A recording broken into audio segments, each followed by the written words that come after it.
Welcome to Murfreesboro Storyteller. We're originating our program today from the Gateway Island on Medical Center Parkway in Murfreesboro, and our program subject is the Rutherford Arts Alliance. We're happy to have ANDREA LOUGHRY with us, who's been a member of the Tennessee Arts Commission for some time, GINNY, who is the founding chair of the Rutherford Arts Alliance, and Sarah OPPPMANN, who is the junior chair for the members of the Rutherford County Arts Alliance. Welcome, ladies. We're happy to have you and excited to learn more about the Alliance. Thank you, John. The Rutherford Arts Alliance is a new independent nonprofit organization, a 501c3 organization in our community that is connecting the creatives with the community in order to develop and market Rutherford County as a cultural community to our tourists and visitors. So we're real excited about this. Jenny, tell us more about your time as serving as the founding chair. Okay. Well, the Rutherford Arts Alliance began about 2 years ago when I was a laureate. The Murfreesboro Cultural Arts started this program 2 years ago, and I was an inaugural laureate along with two other laureates, Jessica Nelson and Corey Wells. The laureate program was developed a couple years ago by Murfreesboro Cultural Arts, and it involves a year of service to your community and outreach culturally. We connected with ANDREA LOUGHRY at some point, and together we determined that Rutherford County has a lot going on culturally, but no one is connected and speaks to one another. So we made it our mission to make as many community connections as possible, and we now have alliances with MTSU, the Convention and Visitors Bureau, all the arts organizations like Discovery Center and Center for the Arts, and who am I missing? Murfreesboro Parks and Recreation. Yeah, the city. And areas of the county, because we're a county-wide organization. Right, and so we are still connecting with lots of groups. And the laureate, or the three laureates, are selected every year from the different parts of the arts, is that right? Yes, there is a poetry, photography, and painting laureate. All right. And I was the inaugural painting laureate, Jessica Nelson was the photography laureate, and Corey Wells was the poetry laureate. All right. Very good. Sarah, tell us how you got involved with the junior part of this program. Well, my senior capstone and my Girl Scout Gold Award required me to do a project, and I'm an actress and an artist, and so I wanted to do something to help my community build the arts for younger students. And so I started on my own trying to recreate kind of a city-county arts commission. So I spoke with Mayor McFarland, and he connected me with ANDREA, and together we kind of, she told me that she was trying to do the same thing, and so I kind of joined with them as well. And I kind of gave my input on a youth part of the Arts Alliance. So I wanted to add on to what they were doing and create a Youth Arts Alliance that had students from all around our county and city that could give input on what we thought the arts needed for our age. How many students are involved? Right now, I believe we have 7 students on the Arts Alliance, Youth Arts Alliance, but we're trying to get, that's just kind of just starting out, but hopefully this year we're going to get more and more students. We want to grow it and get all kind of different ages, maybe even up to college, because I will be in college, and from all different schools and students involved in all different kinds of arts.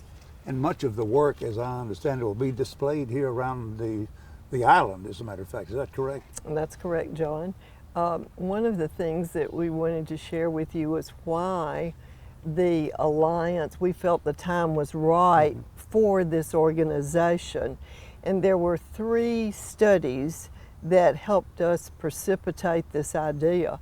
One was done on a grant from the Tennessee Arts Commission to the county of Rutherford in order for us to study, be a part of a nationwide and also statewide and a countywide study of the economic impact of the arts. And that was done, and the results showed $31.2 million of economic impact from the nonprofit arts organization. And that would be a revelation. Almost every citizen had no idea. It was a revelation to us, and Sure. it precipitated, along with a study that the chamber did of the cultural assets of our county, the recommendations from the chamber's study precipitated in a list of 1,200 cultural assets in this county. 1,200. 1,200. Now it's actually up to over 1,700. 1,700, we've developed it, and it also resulted in the hiring of a full-time director for culture and heritage. I think you've interviewed Jenna Foster Cannon. Jenna's been a guest on our Yes, program, right? That's right. Yes. The third piece that really convinced us that we were a cultural community was an SMU, the university in Texas, does nationwide research in the areas of the arts, and they found that Murfreesboro, Franklin, and Nashville were number 4 in the nation in the listing of vibrant communities. So we felt like that established the fact that we were a cultural community, we just didn't market it. Give us more of an example of the arts that we're talking about. What's involved? Every discipline. Okay. So we just finished it. Let me just tell you about a workshop we just finished at MTSU. MTSU has been a great collaborator with us. It was a sold-out workshop with MTSU's Department of Art and Design. And Lisa Sims was the workshop teacher. She's a fabulous portrait artist. She did a wonderful job. So that's just one example. The workshops that we have planned, and then you can see all the different disciplines. We have a creative writing the beginning of the year. Andrea is planning a culinary arts and the fermentation department over at MTSU, a workshop with them. And Patience Long at the Center for the Arts has offered to do a workshop in dramatic arts. And maybe possibly we can have a storytellers workshop, That would be and good. I'll put you on the spot. Okay. You could lead that one. We'll try. Yeah. And Anything to further the arts. That's right. And Andrea, you were about to tell us about a meeting you have tomorrow that might result in a workshop as well. We feel like we have a rich culture in the South of agriculture and culinary arts, and so we're looking at ways that we can partner with the Agriculture Extension Service here and with MTSU and what they're doing to expand that base in our unique eateries that we have here, because we have many locally owned chef owner We do. eateries now. Right. We just had a new tea house opened up, I understand. Yes. So we are a diverse culture also, and we're really trying to surround ourselves with all the fabric of our community. Sarah, tell us about the youth involvement.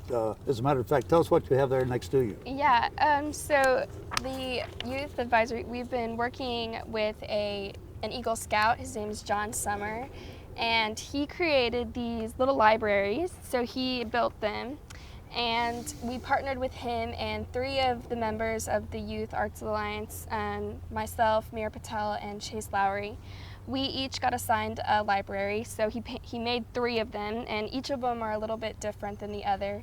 And we each got to paint them whichever way we'd like, except for mine was a little bit specific because we did one of them as a poem library. And so this one has a student poem on it. It was a poem written by a local student. Oh.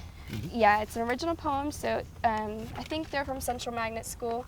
They wrote this poem, and then I kind of did some artwork to go along with it on the sides. And basically, the libraries are going to stay here in the park, and anyone can come take a book, leave a book, and they'll be up for everyone to look at, and they're just a great little addition to our community. So Yeah. And they'd be situated in various locations around the Greenway. I think so, yes. To my knowledge, yeah. In fact, we're sitting, John, here in the Breezeway Restorative Project area near Gateway Island. We're on 30 acres of city-owned recreational and parks, and the Rutherford Art Alliance is partnering with the city and trying to develop this area by having labyrinths that are wide enough to take people in wheelchairs on the labyrinth. There's 3 miles of greenway spur around this area, and looking at wildflower trails and sculpture trails. You might mention about that, Jenny. There will be artistic installations, and I don't know if you can get behind us. There's a sculpture already present, and there is a future one plan, which I'll talk about in just a minute. But they're going to have also all kinds of wellness programs. And they may already have some Yes, yoga and Tai Chi, I think. Will that be on the Greenway? Wonderful. Tell us more about the sculptures then. Okay, you may be familiar with it because you've seen the hearts around town. It's called Heart of Tennessee. It was a community building project that I started during my laureate year. Okay. But it really involved all the arts, because when they were unveiled at the Borough Art Crawl, we had musicians, we had poetry readings, we had some actors from the Center for the Arts who came and did a couple of songs. So we tried to involve all of the arts. There are 24-inch aluminum hearts that were painted by 24 different artists. Local artists. Local artists in town. They will eventually reside in this breezeway area next to us, next to Gateway Island, in a centerpiece, with a centerpiece sculpture, a whole installation, and the hearts being on the lower level of the installation, and then a large abstract figurative sculpture that's about 14 feet tall.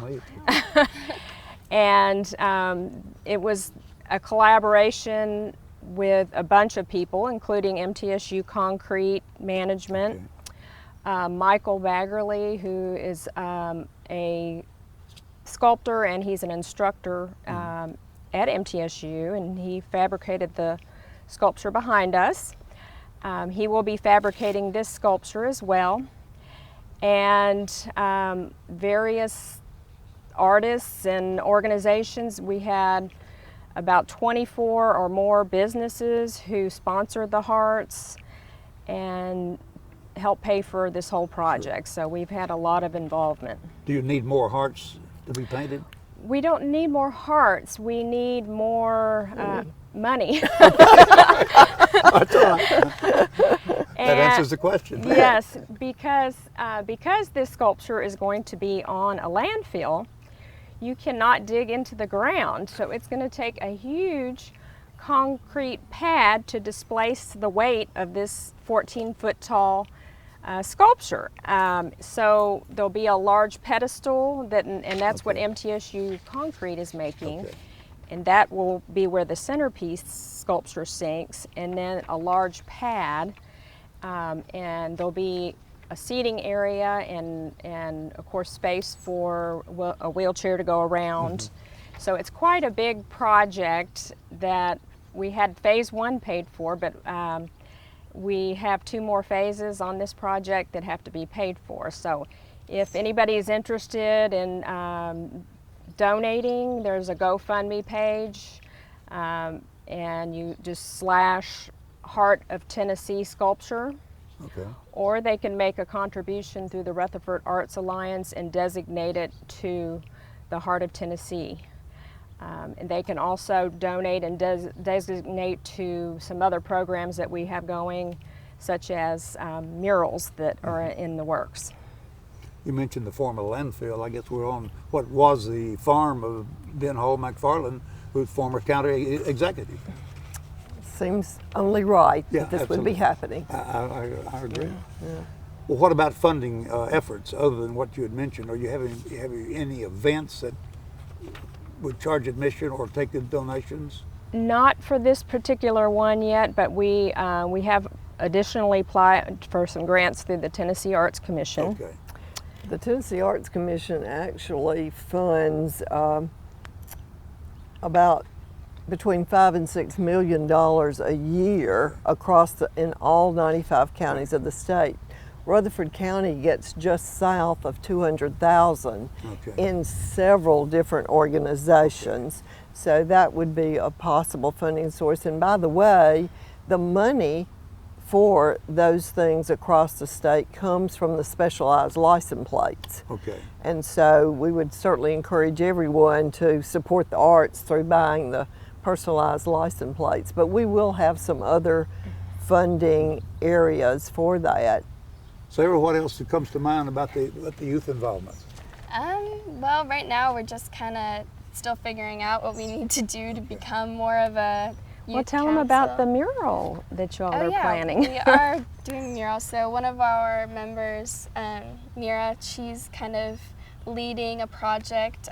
She's trying to get a mural painted in the square. It's still in the square, yeah. We just got approved of a location.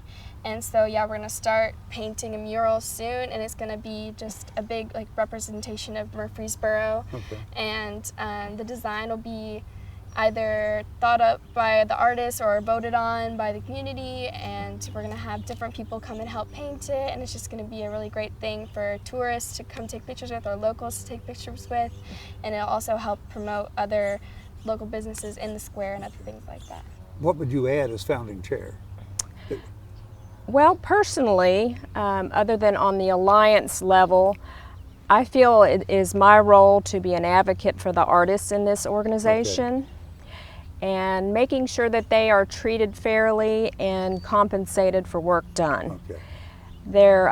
There's such a wealth of artists in this community, and I feel that we should keep our talent in town. Sure.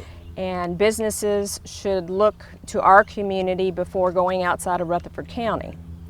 So the Convention and Visitors Bureau and the Rutherford Arts Alliance help create a artist directory on their site, and it also has a link on our site as well.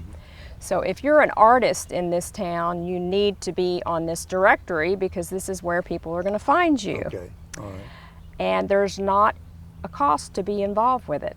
So that's fabulous. And you can find the directory at visitrutherfordtn.com/artist-profiles. And there's also a huge listing of all the cultural events that are happening in Rutherford County all the time. And so anybody who has an event in this community can get on there and also post their event. And it's the broadest definition of artist. That's what I'm having time Yes, getting it's- used to, because I'm thinking about somebody who paints a painting. That's right. But it's much more than that. It is, we are trying to, and it's amazing to us when we look at a listing of 1,700 assets, and we know we've already found gaps in that. I'll bet. So I think that's what we're really working on, is trying to support and advocate for those, but looking at areas that we feel like we don't have or haven't searched out,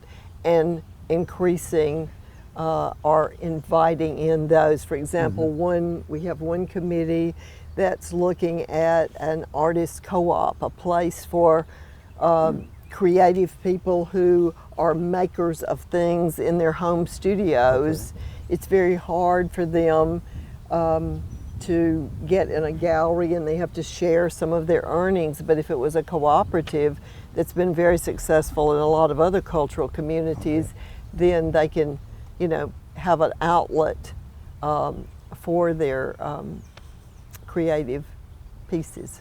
As far as long-range planning, I believe there's some talk or preliminary planning about a building for the arts for the future.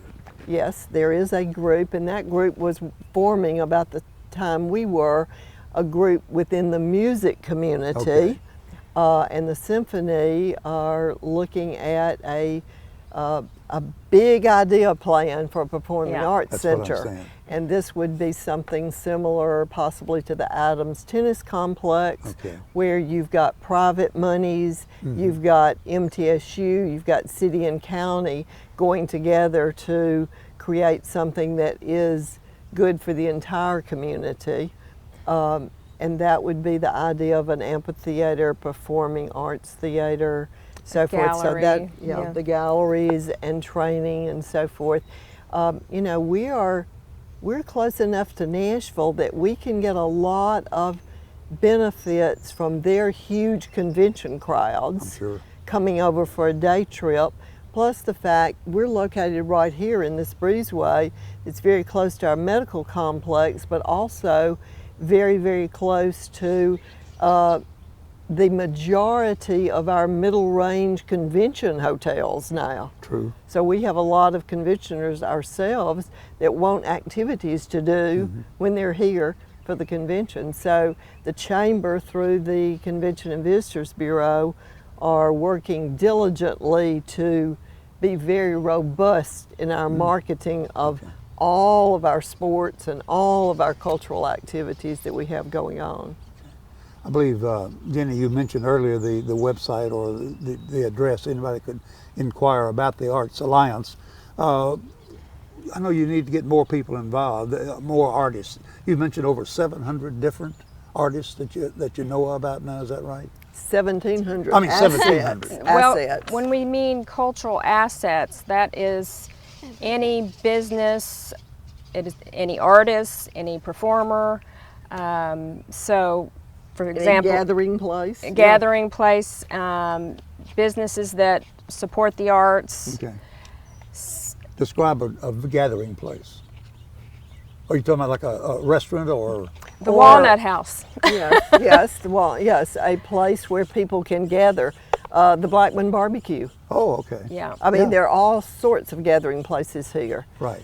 And that is part of our cultural heritage. This is a gathering place. Yeah. Yeah, oh, yeah, right where we are. That's on the Gateway culture of the Island. South, Yeah. too. Okay. We Southerners love to gather. We love to be storytellers, as you have proven, and we love to eat. So, there you go. That describes us very well. I And think. I should say, make wine and beer now. Yeah, maybe. that's right. More of that coming That's part on, of our too. culinary Right. arts. Jenny, tell us about other events that are coming up in the future. Yes, there is a collaborative show of the Rutherford Arts Alliance. Begins October the 1st in the City Hall Rotunda. Okay. There is a reception on October the 11th during the Borough Art Crawl. This also falls during the Tennessee STEAM Festival. Good point. So this is a STEAM event, and we have a lot of talented artists participating. Just to name a few: Lisa Browning, Mary Veazey, Lisa Sims. We have about 12 to 15 artists at this point signed up for the show. It should be a great one. The Hearts from the Heart of Tennessee Project will be traveling to the Center for the Arts for a show if you miss them at the Borough Art Crawl, and it's November the 11th through January 6th with a reception December 16th from 6 to 7:30 during the Borough Art Crawl. So if you would like to check them out before they end up here at the Breezeway. Sarah, what have we left out from your standpoint? If Nothing anything. as of right now. I mean, we're still trying to figure out more projects for us to be involved in, and we're working right now to find new ways to tell people that we're here. And so we're trying to figure out, you know, with school coming up, how our members of the Youth Arts Alliance can contact their arts teachers and Okay. principals so that they know that we're here and that the students know that they can be a part of what we're doing. And so, yeah, that's something we're really trying to focus on because we do need more students to join us. What's the best way to get in touch with you? With me, Get with you. personally, well, we have an Arts Alliance email address. Maybe that's what we should Youth use, Arts huh? Alliance. I think it's just youthartsalliance@gmail.com. Yeah, that's what But, we're looking for. Great. Yeah, Say that So- again. Youth Arts Alliance. youthartsalliance@gmail.com, Yeah. I Okay. believe. Excellent. Okay. And the real Or, thing yeah. we're advocating for too is to keep our bright, young, creative people like Sarah give them jobs to come back to in this community. Right. Yeah. That's really a really important thing for our community. And Sarah, you're a freshman at MTSU, right? Yeah, I'll be starting at MTSU in August. Okay, all right. Well, wish you well. Yes. What else? Is there anything else we've left out you think of, ladies? Let's state the website for the Okay. Rutherford Arts, Good. plural capital letters, Alliance again. RutherfordArtsAlliance.org. Anything else, Jenny? No, if you check out the artist directory, you'll see that we have poets, we have writers, we have, I think there's a playwright on there. So it's not just visual artists. There's photography. Anyone who is a creator can have a profile on that chamber or Convention and Visitors Bureau site. We mentioned the hearts earlier. Where will they be displayed? They're on the breezeway, On the breeze- beside Gateway Island. Okay, very Yeah. good. Well, ladies, we And thank you. Go ahead, Andrew. It is a county-wide. In fact, Smyrna, point. the depot area in downtown Smyrna, with Carpe Autista and some of their owners, they really have a very robust program there, and we're also reaching out through our library system to the other cities in our county to participate and look at the assets they have right in their part of the county. Okay, excellent. Well, it's wonderful, and I know it's going to get bigger and better as you go along with you folks and others working on it. Yes. So we congratulate you very much, and thank you for joining us for our program on the Rutherford Arts Alliance. Thank you for having us. Andrea Lowry, Jenny TOGRYE, and Sarah OPPMANN. Thank you. Thank you.